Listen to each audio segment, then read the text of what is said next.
ڈیرہ غازی خان کا غازی نیوز کے سی ای او خالد شہزاد کی رپورٹ کے مطابق غیر قانونی اور غیر منظور شدہ ہاؤسنگ اسکیموں کے خلاف شکنجہ تیار۔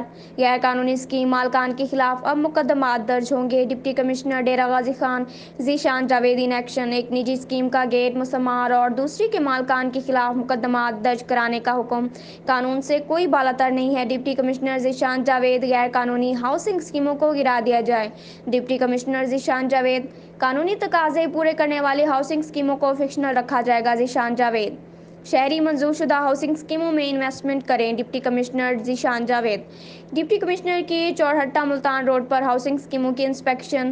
Additional deputy commissioner Ahmad Hassan Ranjha director local government Malik Muhammad Ramzan revenue staff بھی ہمراہ تھا۔ غیر قانونی اسکیموں کے ذریعے پیسے بٹورنے والوں کو نشان عبرت بنایا جائے گا۔ ڈپٹی کمشنر شہری ہاؤسنگ پہلے اسکیم کے قانونی ہونے کی تصدیق ضرور کریں۔ ذیشان جاوید مزید اپ ڈیٹ کے لیے دیکھتے رہیے غازی نیوز۔